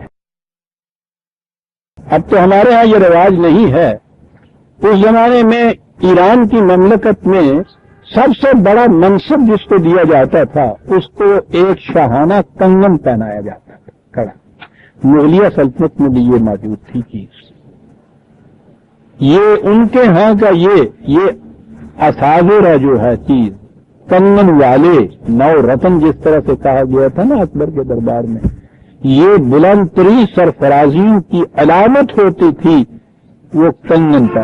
قرآن نے یہ ساری چیزیں تشبیہ کی, یعنی عربوں کے ذہن میں جو چیزیں وہاں انتہائی آرائش اور زیبائش اور سرفرازی اور منصب اور عزت اور جہاں کی وہ دیکھ رہے تھے نا ایران کی مملکت میں، رومان کی مملکت کے اندر، اور یہ بیچارے انتہائی ان کا عیش تھا گیہوں کی روٹی، جس کے معنی ہے عیش کے تو معنی ہے نا گیہوں کی روٹی، یعنی جب ان کو گیہوں کی روٹی ملتی تھی تو یہ کہتے تھے راوی آج لکھتا ہے، جس پر ان کی یہ صورتی ساری عمر کھجوروں کی گٹھلیاں ہی کھاتے ہوئے، کہیں 4 درخت کھڑے ہو گئے تو اس کو باغ کہہ لیا، ذرا سا پانی کہیں چشمے کا ہوا تو نہر کہہ دیا۔ ان کے نزدیک یہ جو دائیں بائیں جو بڑی تہذیبیں تھیں ان میں جو کچھ یہ دیکھتے تھے وہ نقشہ تھا ان کے سامنے۔ جھلسے ہوئے صحرا کے مارے ہوئے بےچارے یہ بدو ٹینٹ میں رہنے والے، ان کو جو کہا جائے کہ ایسے باغات جن میں کبھی دھوپ ہی نہیں آئے گی اور جن کے پتے خشک نہیں ہوں گے، سبحان اللہ، پانی ایسا جو ختم ہی نہیں ہوگا، رواں دواں چلے گا، ایسے پھل صاحب وہاں۔ اور اتنی سی بات نہیں، وہ ایران کے جو تم وزراء کو دیکھتے ہو بڑے تنگن پہنے ہوئے خدا کے ہاں سے، وہ بھی ملیں گے۔ اچھا جی، یلبسون ثیابا خضرا من سندس، ریشمی کپڑے، حریر و اطلس کے بستر، نرم و نازک گدے، صوفے، فرش نہایت اعلیٰ درجے کے قالین کے، فیہا علی الارائے کے تکیے لگے ہوئے، آسائش میں، یعنی وہ جو تصور پورا تھا نا ان کے ذہن میں پرانی باغم دینی یقین کا پورا دیا۔ یہ کیا کہ مثلا جنت یوں مثال کے طور پہ ہم یہ بات بتا رہے ہیں، وہاں جا کے سچ مچ یہ نہ کہہ دینا کہ صاحب لاؤ کپڑا وہ ریشمی جو تم کہتے تھے، اور بتائیے درزی کہاں ہے۔ یعنی یہ سارا تصور دیا ہے۔ میں کہہ یہ رہا تھا کہ یہ ساری چیزیں زندگی کے سامان زیست جن پہ دار و مدار ہے زندگی کا، اور زندگی کے بعد جن چیزوں پہ آسائش کا، آرائش کا، زیبائش کا دار و مدار ہے، یہ سب چیزیں، یعنی مادی کائنات کی ہر وہ چیز جو انسان کی دل پسند کی ہے، یہ تمام چیزیں یہاں وہ آئے 2 لفظ عزیزان نے کہا ان کی حیثیت اور ان کی کیفیت کیا ہے۔ عزیزان ایمان غور سے سنیے گا، اس کو یاد رکھیے گا ان 2 لفظوں کو کہ کیا کہا گیا ہے۔ یہ اتفاق کا لفظ جو ہے، رفق جس کو کہتے ہیں، یہ ہوتا ہے ہر وہ چیز، اس کو کہتے ہیں کوہنی کو بنیادی طور پر، اور کہا یہ جاتا ہے ہر وہ چیز جس پہ کوہنی ٹیک کے آپ اونچے اٹھیں، یعنی یہ سارا سامان جو ہے یہ مقصود بھی ذات نہیں ہے، تمہاری ذات میں اتفاق پیدا کرنے کا سہارا ہے جس کے بلندی کی اوپر تم اٹھ سکتے ہو۔ اللہ اکبر، ایک لفظ کے اندر عزیزان ایمان قرآن ہے، یہ رب خدا کا کلام ہے۔ یہ سب میں نے جس دن مرتفع کا دیکھا، یا اللہ کیا باتیں کر جاتا، سب کچھ دے رہا ہے، کہہ رہا ہے مقصود بھی ذات نہ سمجھ لینا نام۔ یہ تو وہ کرسی کا بازو ہے جس پہ ٹیک دے کر تم کھڑے ہو سکتے، اوپر اٹھنے کا سہارا ہے یہ سب چیزیں۔ مادیت کے اندر تو ڈوب کے انسان اوپر اٹھا ہوا بھی نیچے چلا جاتا ہے۔ مقصود بھی ذات نہیں ہے، یہ ضروری چیزیں ہیں، یاد رکھیے۔ ذات کو ابھارنے کے لیے یہ فقر فاقہ اور 40 دن ایک جگہ کے اوپر گزارنا حدیث بے خبرہ ہے، قرآن نہیں ہے۔ قرآن یہ سب کچھ دیتا ہے۔ عزیزان من دیکھیے، جو اسی آیت میں جو کچھ گنایا گیا ہے، اس سے آگے تصور کیا اور ہو سکتا ہے انسان؟ یہ تو 1400 سال پہلے کی بات ہے، آج بھی آپ دیکھیے تو یہی چیزیں گنائی جائیں گی۔ مہذب ترین سوسائٹی میں سب سے بڑی اونچی جو ویلفیئر سوسائٹی آپ کے ہاں کی ہوگی، جہاں سب کچھ نصیب ہوگا، یہی کچھ ہوگا نا۔ یہ سب کچھ وہ کہتا ہوگا، یہ دیا جائے گا انہیں، لیکن انہیں یہ معلوم ہوگا مقصود بھی ذات نہیں ہے، انسانی ذات کے اوپر ابھارنے اٹھانے کے لیے ٹیک لگا کے اٹھنے کا سہارا ہے یہ ہے نا قرآن۔ اور اب آئیے یہی چیز، تو یہی سارا سامان جو ہے، یہی سارا سامان تباہی کا موجب بن جاتا ہے۔ کیا لفظ ہے جی؟ کرسی پہ آپ بیٹھے ہوئے ہوں اور اس کی یہ بازو جو ہے اس کے اوپر آپ نے ٹیک لگا کے ہو اٹھنا اور کرسی کا توازن نیچے سے بگڑ جائے، یہی سہارا آپ کی گرنے کا موت کا باعث بن سکتا ہے۔ سا کے معنی ہوتے ہیں جس کا توازن بگڑا ہوا ہو، سات مرتفقہ جہنم، یہی ارتفاقات کی چیز ہے کہ جو سہارا بننے تھی تمہارے اونچے اٹھنے کا، اگر نیچے سے توازن ان کا بگڑ گیا تو یہی چیز تمہارے گرنے کا موجب بن جائے گی، چوٹ لگے گی، موت کا موجب بن، ہلاکت کا موجب بنے گی۔ اور حسنت مرتفقہ، اگر ان کا توازن تم نے برقرار رکھا تو یہی ٹیک تمہیں اوپر اٹھا دے۔ میں سمجھتا ہوں کچھ اور کہنے کی ضرورت ہی نہیں، خیر و شر کے مسئلے حل کر کے اس مادی کائنات میں انسان کی پوزیشن کو حل کر گئے، مادے کی ان تمام چیزوں کو، زبائشوں ارائشوں جو سامان زیست اور وجہ لطافت بنتی ہیں تمہارے لیے، ان تمام چیزوں کا مقصود بیان کر دیا ایک ہی لفظ کے اندر کہ یہ دو چیز وہی ہے، ارتفاقات وہی ہیں، یہ وہی سہارے ہیں، یہ ان میں کچھ فرق نہیں، فرق سات اور حکمت کا ہے۔ اگر توازن صحیح ہے ان کا تو پھر یہی سہارے اوپر اٹھنے کا موڈ، توازن بگڑ گیا ہے نیچے سے، یہی سہارا تمہاری موت کا باعث۔ اس کا نام جہنم ہے، مادی ساری عارضیست و سامان کی چیزیں جن میں توازن بگڑ گیا ہوا ہو، نتیجہ جہنم۔ یہ تمام چیزیں جن کا توازن برقرار ہوا ہو وہ جنت کی طرف لے جانے والی چیز ہے۔ ساعت مرتفقہ، حسنت مرتفقہ، مرتفقہ دونوں ہی سہارے۔ غور کیجئے گا اس پہ، بار بار غور کیجئے گا اس کے کہ قرآن بات کس طرح سے کہہ گیا، کیا چیز کہہ گیا ہے صاحب۔ یہ ترک دنیا، ترک لذائذ، ترک مادہ، یہ تمام زینت کی چیزوں سے نفرت، اور یہ سارا کچھ جتنا بھی تھا، یہ سارا آپ کے ہاں کا تصوف عیسائیت اور بدھ مت کا پیدا کرتا ہوا آپ کے ہاں آیا، اور سارا اس سازش کے نتائج دیا گیا کہ جن کے دلوں میں ابھی اللہ کا خیال کچھ باقی ہے ان کو لگا دو اس طرف، مست رکھو ذکر صبح گائی میں، قابل نفرت قابل نفرت قابل نفرت، ہاں یہ ہم ہمارے لیے چھوڑو۔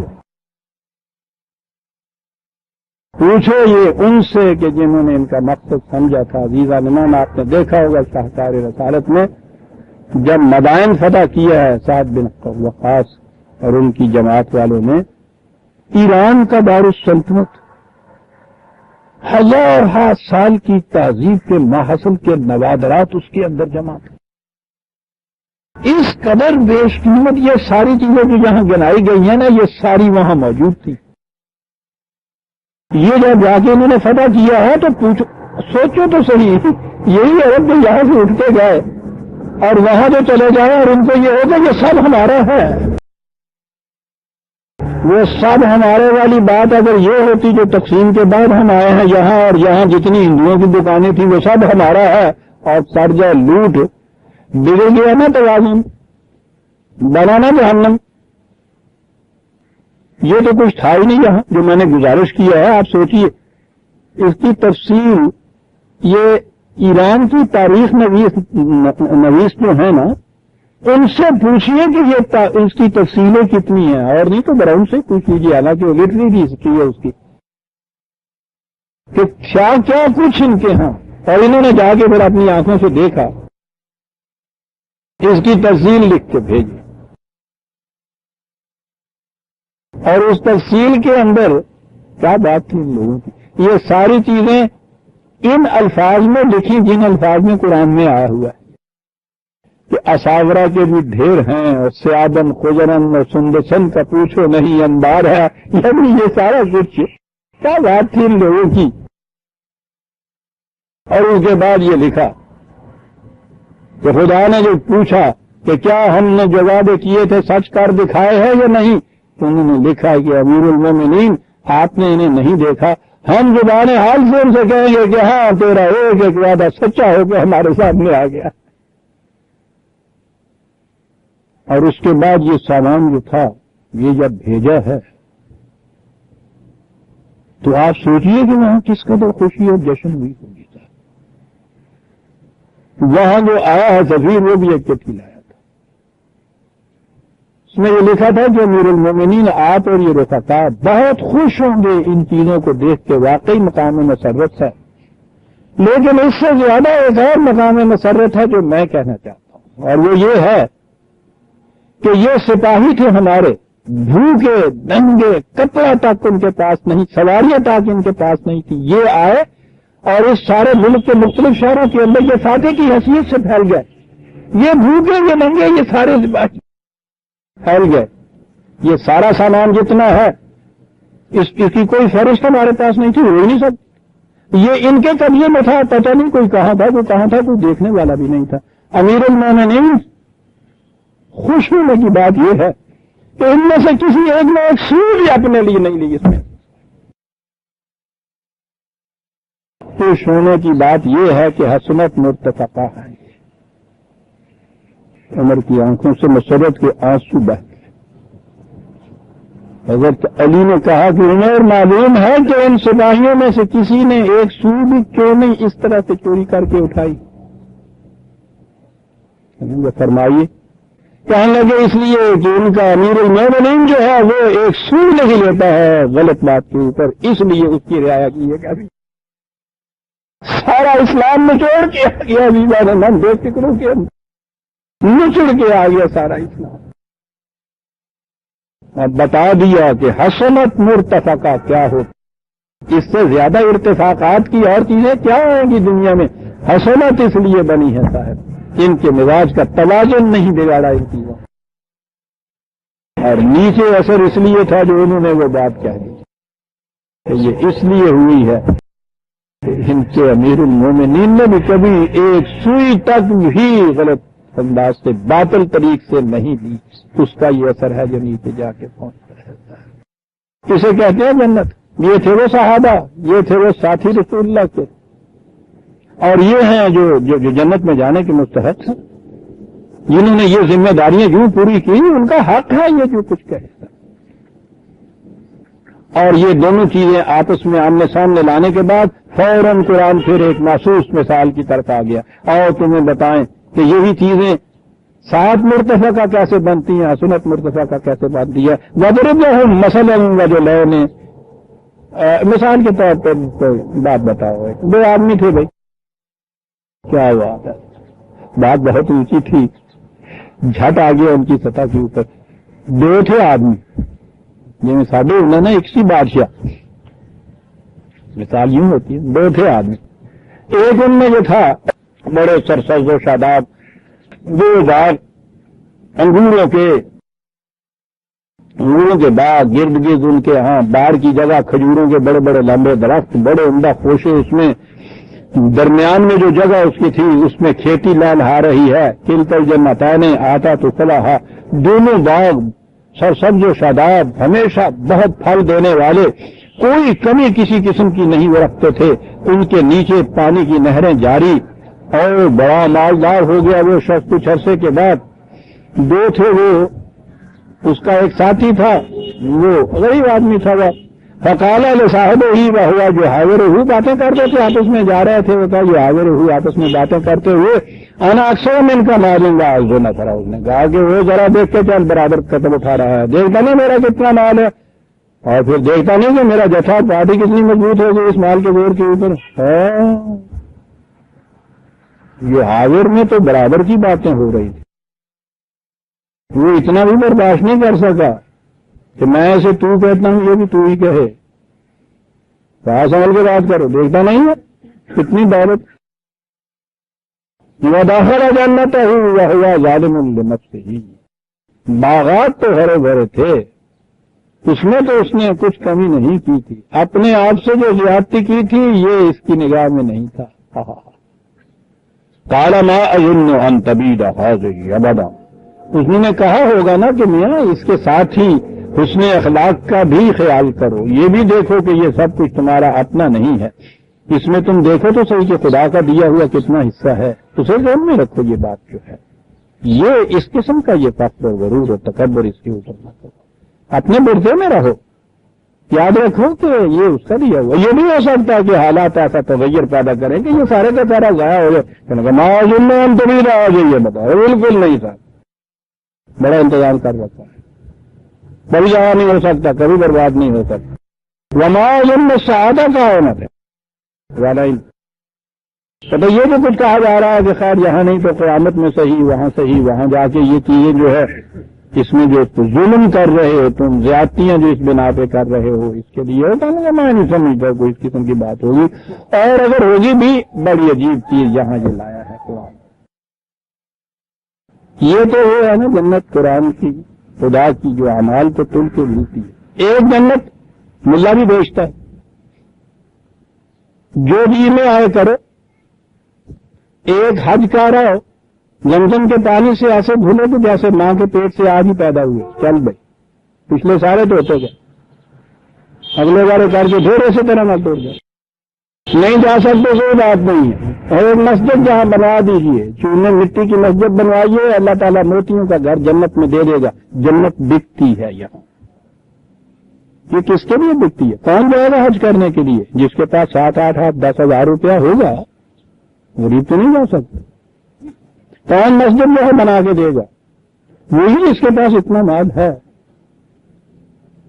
نا، یہ جنت بکتی، آج کی بات نہیں ہے، بات شروع سے چلی آ رہی ہے، یہ تو ابلیس آدم کے ساتھ ہی یہاں آ گیا تھا نا، یہ جنت فروش۔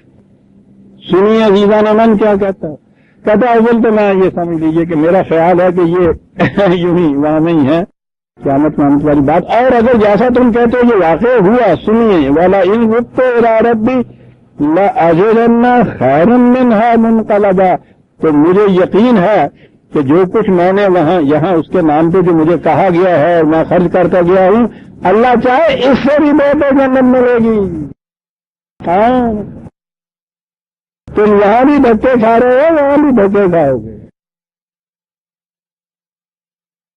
غریب آدمی تو ان کے معیار کے مطابق کوئی نیکی کا کام کر ہی نہیں سکتا، وہ بیچارہ اسی لیے خالی نفل پر چھوڑتا ہے کہ پیسے ہی پہلے نہیں ہوتا دونوں اس کے، لیکن وہ خالی نفلوں پہ چوری جنت یہ نہیں دیتے نا، وہ تو جہاں جو 10 دیتا ہے، 1 دیتا ہے تو یہاں 10 دیتے ہیں، وہاں 70 دیتے ہیں، دینا جو 20 دیتا ہے، جو یہاں یہ پیسہ خرچ کرتا ہے اس کے بدلے میں وہاں جنت ملتی ہے۔ تو غریب آدمی تو بیچارے اپنے پاس نہیں ہوتے تو اس نے خرچ کہاں کرنا ہے سر؟ یہ ہے وہ جو ان کو فریب نفس غلط فہمی میں مبتلا رکھا جاتا ہے، اور یہ یوں جہالت نہیں ہے، آپ دیکھتے ہیں نا جو قرآن نے یہ کہا تھا کہ جب یہ حصے بڑھتے ہیں اس کے اوپر رکھتے ہیں تو اس کے بعد یہ کہتے ہیں کہ صاحب یہ جو ہے نا یہ تو حصہ خیر ہمارا ہوا اور یہ ہوا دیوتاؤں کا، اور اٹھتے وقت وہ بھی اپنی جھولی میں ڈال کے لے جاتے ہیں۔ قرآن نے ختم کچھ تکے ہے آگے میں وہ سارا کچھ مردے واسطے ہوں گا نا، وہ رکھے ہوں گے ٹھیک لگا کے، تو پھل بھی، فروٹ بھی، وہ تھے وہ کھانا بھی، پھر وہ کپڑے بھی، اس کی جوتی بھی، وہ نالا برآمدہ پگڑی، جو کچھ وہ پہننا سارا کچھ، سرمے سلائیاں بھی، یہ سارا کچھ جو ہے یہ سارا اس مردے کے لیے ہوتا ہے نا۔ وہ دعا کی جاتی ہے اور اس کے بعد یہ کہا جاتا ہے کہ یا اللہ یہ سب کچھ جو کچھ ہی ہے اس کا ثواب اسے بچا دے، اور سارا کچھ جو نہیں ہے وہ لا جائے۔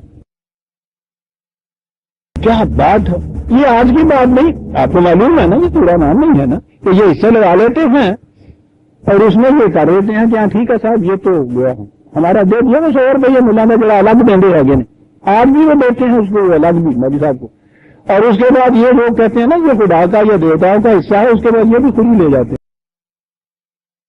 یہ ہے وہ جو میں نے کہا ہے کہ یہ جو مالدار کے لیے جنت جو یہ دیتے ہیں، قدم قدم پہ یہ وعدہ دیتے ہیں، وہ اس لیے ہے کہ ان کے ہی مال کے اوپر تو یہ آپ سامان ایش خریدتے ہیں اپنے لیے،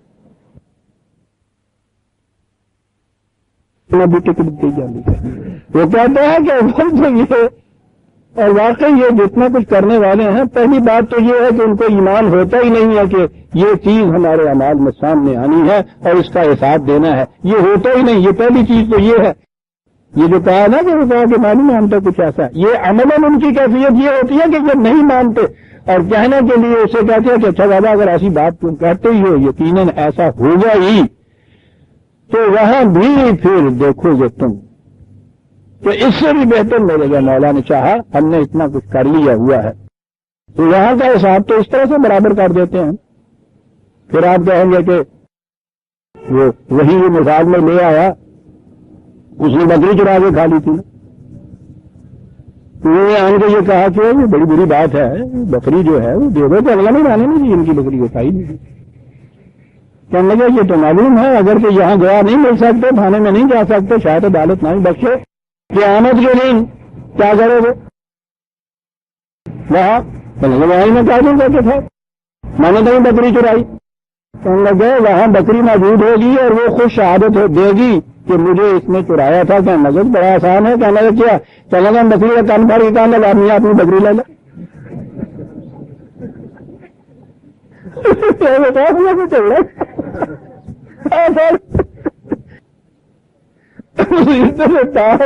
بکری مارنا ہوتی۔ ہاں عزیزان من، قرآن نے کہا تھا کہ آیات اللہ کو مذہقہ نہ بناؤ، انہوں نے جنت فروشوں نے مذہقہ بنا دیا دین کو۔ عزیزان من، جو جی میں آؤ کرتے چلے جاؤ، جو جس طرح سے جی میں آؤ مال جمع کرتے چلے جاؤ، سال کے بعد اس میں سے 40واں حصہ اگر ہمیں دے دو، وہ اس کے بعد وہ روایت بیان کر دیتے ہیں معاذ اللہ کے حضور نے فرمایا باقی سارا مال جو ہے پاکیزہ ہو جاتا ہے، یاد اللہ۔ اور بس تو خود اپنی طرف سے یہ جتنا جی چاہے کہو، اس ذات اقدس و حدیث کو تو نہ کہو جو زندگی میں حیات عرضی کے آخری لمحے میں بیٹی سے کہہ رہا ہے کہ فاطمہ یہ نہ سمجھ لینا کہ محمد کی بیٹی ہوں چوٹ جاؤں، وہاں تمہارا اپنا کیا ہوا سامنے آئے گا، اس کی طرف منسوخ کیا جاتا ہے کہ 4 پیسے میں سے خیرات کے دیے دیے، بالکل نہیں۔ قال له صاحبه وهو يحاوره أكفرت بالذي خلقك من تراب ثم من نطفة ثم سواك رجلا لكن هو الله ربي ولا أشرك بربي أحدا۔ کہا کیا کہہ رہا ہے؟ سب کچھ میرا ہے، میری کاریگری ہے، میں نے سب کچھ یہ کچھ کیا ہے، اللہ کا اس میں کیا ہے؟ کہ مگر اپنی حیثیت تو دیکھ، تو شے کیا تھا، کہاں سے تمہاری تخلیق کی ابتدا ہوئی؟ ایک قطرہ آب، ایک بچہ، بے کس بے بس، محتاج حالت کا اپنی زندگی کے لیے، یہاں سے اس نے تمہیں دنیا میں بھیجا، اس کے سامان زیست کے سہارے، اس کے دیے ہوئے نظام کے صدقے میں یہ جو جسم کا ہے، یہ تمہیں ایک متوازی مسلسل ایک انسان بنا دیا، ایک قداور آدمی بنا دیا۔ میں تو یہ کبھی نہیں کہنے کا کہ یہ سب کچھ میری ہی کاریگری کا نتیجہ ہے، قانون نے یہی کہا ہے نا جواب میں، تو مجھ سے یہ کیا کہتے ہو تم کے ساتھ دوسروں کو دو اخلاق کا بھی حصہ، یہ سارا میری ہنرمندی کا نتیجہ ہے۔ تو کہا یہ نہ کہو بابا تم دیکھو تم خود اپنی ہنرمندی کا نتیجہ نہیں ہو، تو یہ تمہاری ہنرمندی کا نتیجہ کیا ہوگا؟ میں کسی دوسرے وقت میں تفصیل اس کی بیان کروں گا، یہ نقطہ ہے ایمان کا حقیقت میں۔ خیر میں تو یہ نہیں کہتا، میں تو یہی کہوں گا کہ ہوا ربی، نشو و نما بھی اسی نے دی ہے، نشو و نما کا سامان بھی وہی پیدا کرتا ہے، ولا اشرک بربی احدا، اس لیے یہ جو سامان ہے نشو و نما اور رزق کا، اس میں تو میں اس کے سوا کسی اور کو شریک کر ہی نہیں سکتا، یہ سارا اسی کا ہے بات، یہ ہے جی ساری بات۔ وَلَوْلَا إِذْ دَخَلْتَ جَنَّتَ قُلْتَ مَا شَاءَ اللَّهُ لَا قُوَّةَ إِلَّا بِاللَّهِ إِن تَرَنِي أَنَا أَقَلَّ مِنْكَ مَالًا وَلَدًا۔ کہتا اگر تیرا نظریہ یہ جو ہے نا کہ باغ میں داخل ہوتا ہے تو یہ کہنے کی بات تھی، کہنے کی بات یہ ہے کہ یہ اس قدر مال و دولت، اس قدر یہ پھل، یہ درخت اور یہ فصلیں اور یہ سب کچھ آنے پر اگر یہ نظریہ تیرا رہتا کہ نہیں، اس میں میری تو محنت ہے، فَلَيْسَ لِلْإِنسَانِ إِلَّا مَا سَعَى، مجھے صرف میری محنت جو ہے، مزدور کی مزدوری صرف اس میں سے میرا حق ہے، یہ باقی سارا کچھ اس کا پیدا کردہ ہے، میری صلاحیتیں بھی اس کی عطا کردہ ہے۔ کہا اگر یہ تو یہ کہتا کہ یہ سارا کچھ قانون خداوندی کی روح سے ہوتا ہے، قوت، استعداد، صلاحیت اس کی عطا کردہ ہے، اس کے سوا کسی اور کی نہیں ہے، تو اس کے بعد پھر یہ تیری ذہنیت نہ ہوتی کہ جس کے پاس یہ مال و دولت نہیں ہے اس کو تو نفرت کی نگاہوں سے دیکھتا، پھر یہ بات پیدا نہ ہوتی۔ یہ وہاں پیدا ہوتی ہے جب تو سمجھتا ہے کہ یہ میری ہے۔ فآثار ربی ان یؤتیانی خیرا من جنتک ویرسل علیہا حسبانا من السماء فتصبح صعیدا زلقا او یصبح ماؤها غورا فلن تستطیع له طلبا۔ تو اگر اس صورت میں ذرا ذہن میں رکھو تو جتنا یہ تم بتا رہے ہو، یہ تاپ، یہ اس کے ہاں کے اگے ہوئے درخت، یہ سب کچھ سارا دار و مدار پہلی چیز پانی پہ ہے، تمہارا پیدا کرتا ہے یہ پانی۔ اگر یہ بارانی ہے زمین، خالص بارش پہ دار و مدار، اگر یہ نہری یا چاہی ہے، قرآن نے دوسری جگہ بھی یہ کہا ہے کہ یہ اس کا قانون ہے کہ پانی جو ہے یہ اوپر کو تم کھینچتے تو آ جاتا ہے، پھر یہ نشیب کی طرف بہتا ہے۔ کہا پانی بھی ہوتا ہے، اور اگر قانون یہ ہوتا کہ کنویں میں وہ نیچے کی طرف جاتا اوپر نہ آتا تو کہاں سے لے لیتے تھے؟ مگر اتنی ہی تبدیلی اس کے قانون کی تمہارا سارا باغ ستیہ ناش ہو جاتا۔ یہ چشمے سے پانی ابلتا ہے نا، نیچے چلا جاتا چشمے میں، کیا کر لیتے تم؟